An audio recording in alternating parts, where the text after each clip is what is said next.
On a coutume de dire que les circonstances révèlent les grands hommes.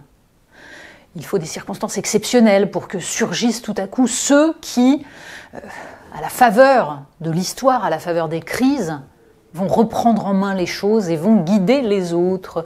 Il faut juin 40 pour avoir De Gaulle. Alors on se dit que peut-être la crise politique, institutionnelle, démocratique que nous vivons, même une troisième guerre mondiale potentielle d'ici quelques années, tout ça pourrait aider à faire surgir des gens de valeur, des gens qui, à un moment donné, ont une vision du pays sur le long terme. On se dit ça et puis on regarde. Alors on a François Hollande, qui est peut-être, pourquoi pas, on ne sait jamais, un trou de souris, candidat pour une prochaine élection présidentielle. 2027, qui sait, 2032, et puis si ça arrive avant, tant mieux.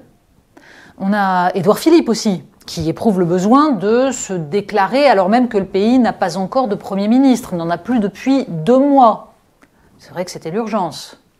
Alors il est revenu d'ailleurs sur cette déclaration dans le style très philippiste, c'est-à-dire je suis cool et détendu, mais déterminé.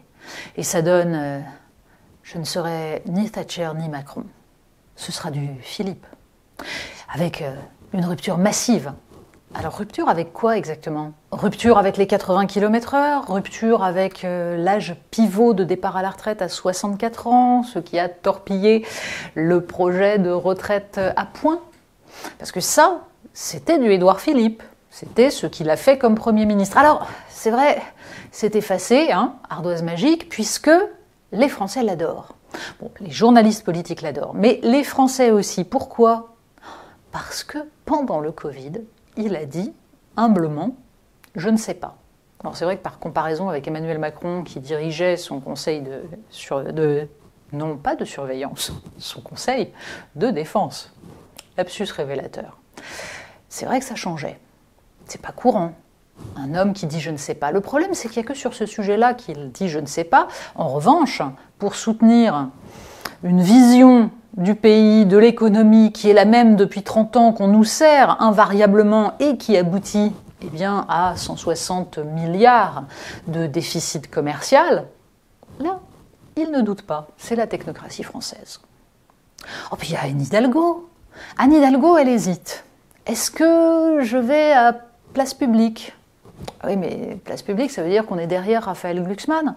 Oui, mais après tout, pour se faire réélire à la mairie de Paris, parce que, bon, pour ce qui est de la présidentielle, elle a déjà essayé. On a vu ce que ça a donné.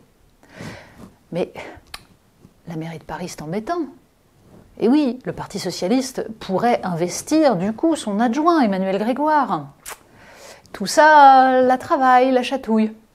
Oui, parce que là, on est dans la vision du bien commun.